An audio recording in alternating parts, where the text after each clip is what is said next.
Hey everyone, welcome back to my channel. So this is your girl Ree. So I am off camera today. I am just not in the best of mood for today, but I am hoping to wrap up this video and still get my thoughts out to you guys. So again, my channel is very new. If you like the things that you hear, make sure you like, you comment, and you subscribe so you can come back for more.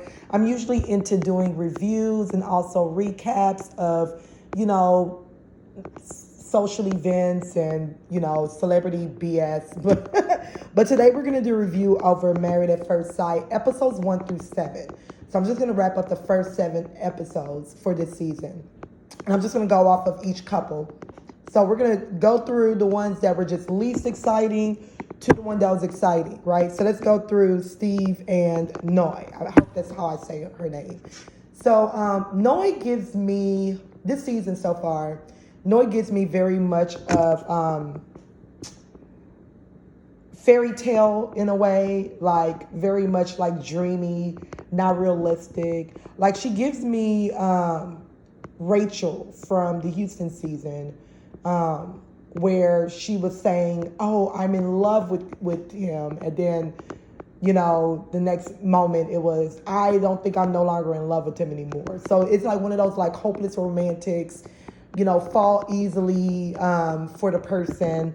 But the scary thing about those type of people is that 9 times out of 10 they also are easy to fall out of infatuation with. So it makes it hard for you to take their falling easy so serious. So I do appreciate Steve when she was like, "Oh, I think I'm falling in love with you after 3 days." Girl, I know this is Married at First Sight, but slow your roll. So I do appreciate him just being realistic and being like, "Girl, what? Chill out." But I do think that so far that couple gives me hope. I know we do see a preview of her for next episode saying that, like she don't think this relationship is going to last, and that's the part that I talk about where there's such a roller coaster ride with their emotions that you don't know when to take it seriously. So I'm still going to be on the lookout for that. I do think that once she gets out of her fairy tale and gets into reality, maybe it could last a little bit. I do also understand her fear of finance.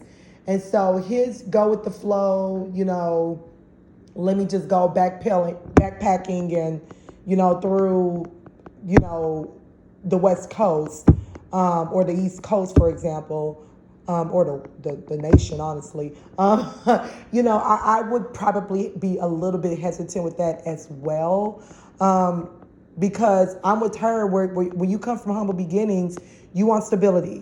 And the one thing that you will fear is somebody presenting themselves to you without stability. Now, I am familiar with his with his career, and with him being like systems engineer, he is capable of working independently and even working anywhere in the world. So he is capable of getting a job very easily since it's high demand, and also,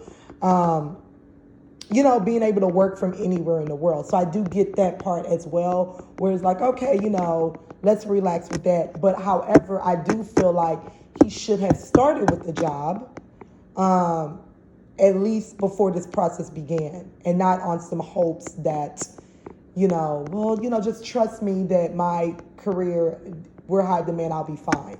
I don't have to trust you if I don't know that career, and also if I don't know you. So I do get her fear and her family's fear, and y'all need him to work that out. Okay, so let's wrap up with them. Jasmina and Michael. Whew, that's the couple that I want to speak about. So Jasmina is annoying me. Jasmina has already decided who Michael is based off of what his sisters, his family has told him. And my thing is you need to give him a chance. So because you've already had these negative thoughts about him, you're now looking for anything to validate those thoughts. And that is annoying. Every episode, she finds a new way to be annoyed with him. And I'm like, there you go. No wonder you're single. As gorgeous as she is, I'm like, okay, girl. Like, I don't know whether this is self-sabotage. I just don't know. Now, I will admit that his thoughts of, I'm not going to say negative, but definitely a moment of, let me let me prepare for the worst while expecting the best. I mean, I get that, that is an act of survival. This is a guy that comes from a world of survival, lost his parents and, raised with sisters and, just figuring life out. So with survival, you do tend to, most people tend to think that way. And I had a long time of thinking that way as well. And it doesn't necessarily make them negative. It doesn't make us negative. It just means that we are basically preparing ourselves to not get psyched out. Now, for Jasmina to now use that and pull on it as if, oh my God, he's just this Debbie Downer, is kicking my butt, when in actuality, every time I look up, she's been Debbie Downing and complaining about something that is very minuscule. I will admit also that, Michael was definitely out of line with that whole, you interrupted me when I was talking.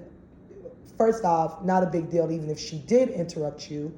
I just think that you just didn't like what she was saying when she spoke of, basically making sure the chemistry is there before they become intimate. I think you didn't like that. It brought an insecurity within you because it's like, whoa, like, are you saying that we're not vibing? Like, and then a little bit of embarrassment because it's like, man, like, are you telling everyone that we're not vibing?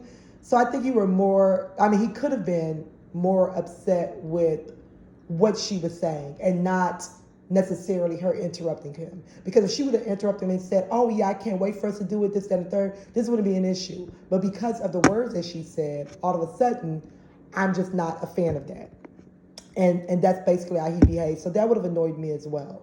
As far as their conversation with Pastor Cal and her expressing basically that, I guess like off camera, he's someone different to the point where he is, he yells, right?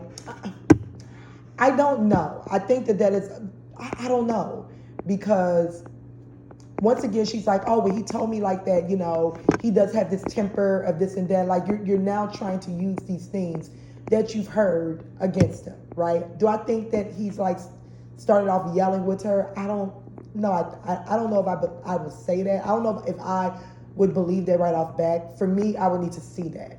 But I think that Jasmina, when she talks, she's very soft-spoken and she's very calm demeanor, even when she is saying something that is complete BS, that anyone that is just speaking with sternment that's not in a calm voice like her could be misinterpreted as yelling, especially when you are in a discussion that is combative, right? Which the two of them are having. So I don't know. I would need to see that.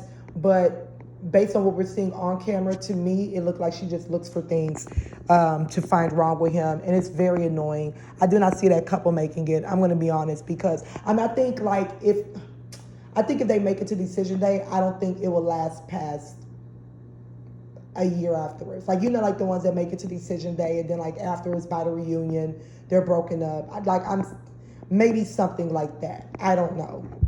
Katina and Elijah. Oh, I have a love-hate relationship with Elijah Wan. And hear me out as to why. Elijah Wan gets on my mother effing nerves. He is too much. He does too much. And that's why I can totally see how him and Lindsay had their issue. Like he does too much. He speaks too much. He wants too much. And not one time did we hear of what you are presenting. Like, he gives me very much of, no one has really corrected him during much of his talking in the past, that now he comes to TV and says the most ridiculous thing. He also gives me very much of I'm putting on for TV at moments, like when he's holding her and he's like, I got you from now on, and this, he's saying all of this stuff to her a couple of episodes ago. I was just like, I don't know. I just didn't feel the sincerity there. I felt like it was like, let me tell you everything you want to hear before I give these draws. I don't know. And speaking of draws, when they spoke with Pastor Cal, I'm going to be honest with you, I think they had sex. The look that Elijah Wan gave did not give me the look of, no, it's my decision that we haven't had sex. That look gave me the look of, listen, we had sex, but let's not tell everyone right away. You know, similar to like what Bao was doing last season, you know, with Johnny. So I think that that's where my thought process is more regarding that whole topic. But Elijah Wan thinks that being alpha is being controlling. And I feel like that's where they're going to have a lot of issues. That horse ride pissed me off because he was very controlling, very demanding, and he thought he was being helpful, but it was not. His need of a meal every single day, like, oh, my wife got to know how to cook. And he's like, well, I'll help out from time to time. Yeah, like, you want a 60s character. I have yet to hear him say, but I'm going to pay all these bills. But I'm going to, like I know how to fix things. Like, you know what I mean? Like, you want so much from her. And what are you giving that our grandmothers were expecting from our grandfathers when they were when they were cooking every day, right? This is like the 21st century. Like, this is, it's just ridiculous. And you can tell that she feels overwhelmed, but she's not speaking up. And I feel like over time, she's going to get an issue with that. So, I mean, I could see them definitely saying yes on decision day. I could see them even saying being together maybe a couple of years or so after. I don't know. Like, who knows, right? But I need her to speak up just a little bit more for me. But I do like Katina, though. I really do. And my moments of where I like Elijah on is when he is speaking up on things that are reasonable. When he is speaking, for example, in regards to Chris and Alyssa, when he's voicing his opinion, he seems to be a couple of the other, castmates voiced theirs as well, but not the way that Elijah Wan has. Elijah Wan, when it comes to Chris and Alyssa, he is calling out the BS like we see it, like the viewers see it. He is definitely giving us Gil, when Gil will call out the BS, regarding Michaela, like, oh, are you always like this? Like, he is giving us like, and not to where he's like calling Alyssa out directly, but more so where he is speaking to the viewers and the producers, and he's letting us know, like, yeah, this is bullshit. Or even when he's speaking with Keisha during the after party, which, by the way, I like Keisha as a host. I'm shocked. I did not think I was going to like her, but I love her.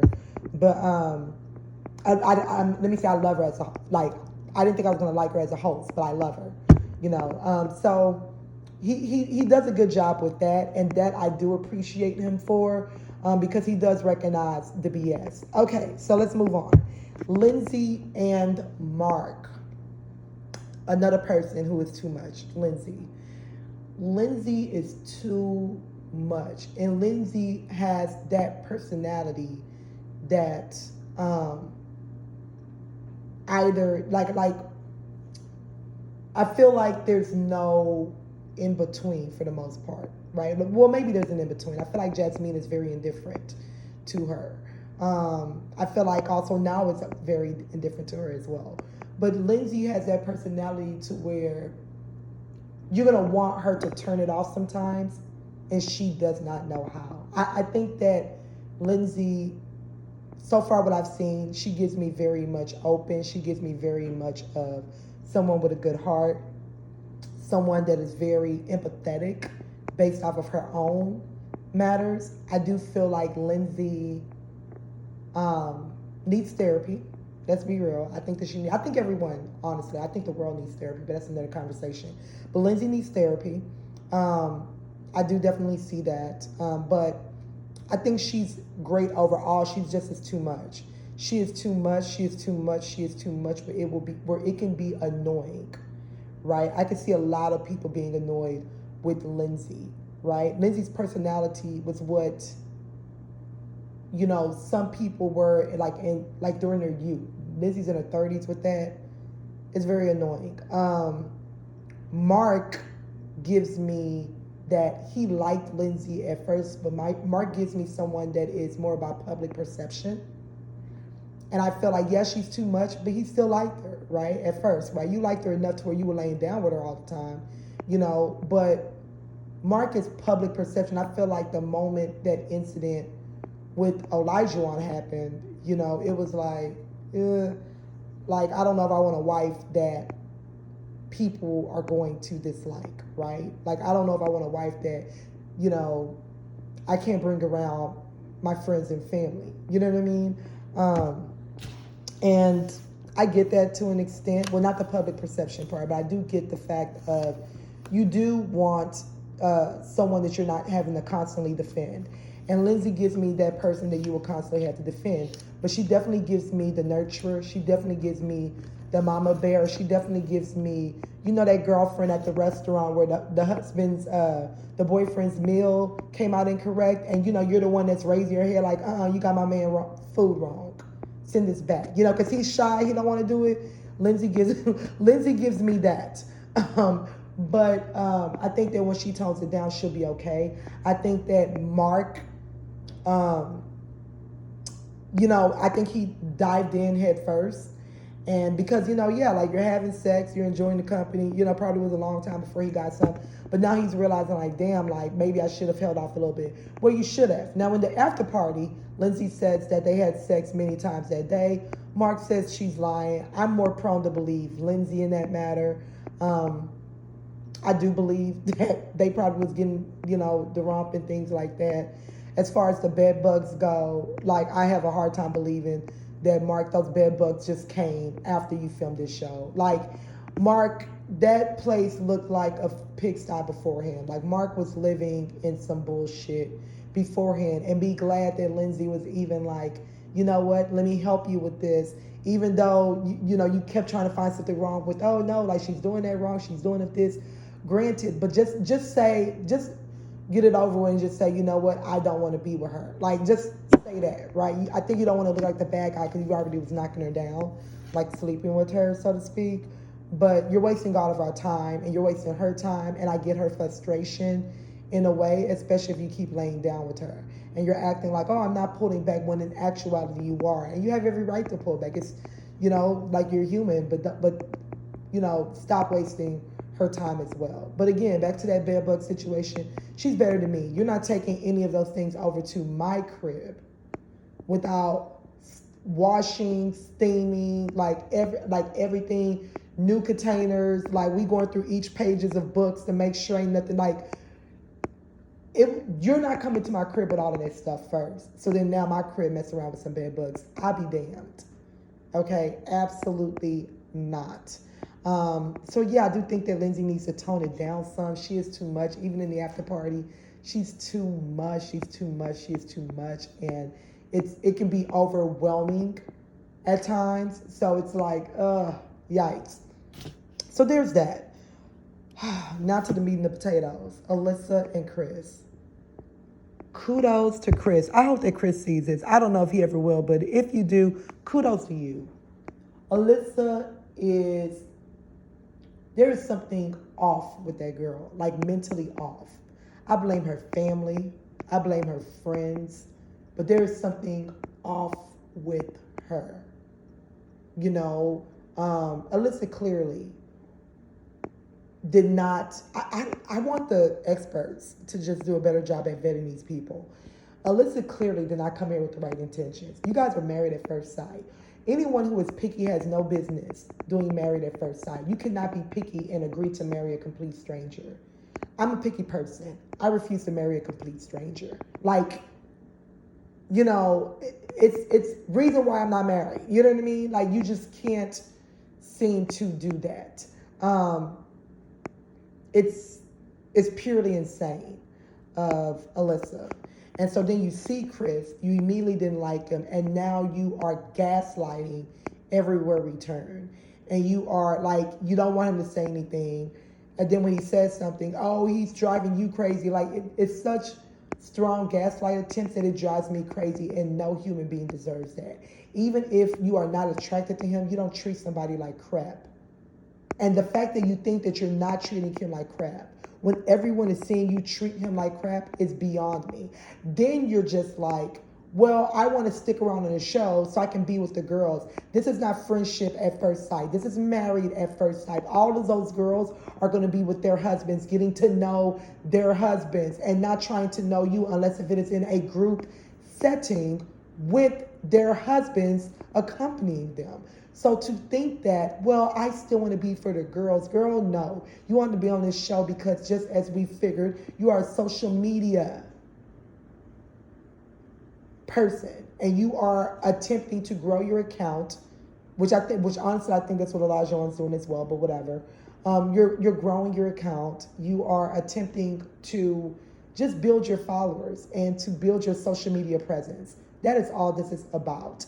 And it backfired on you because America hates you.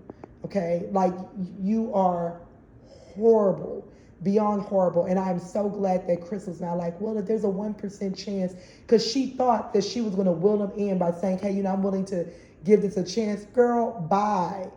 Bye. When it is clear. You lost him the moment that you decided that you were going to, that you wanted to move into the apartment, but he didn't need to move in. What kind of entitled, selfish bull crap do you think you're running? That you thought that would be a great idea. You thought that he should not move in, but you should move in. What?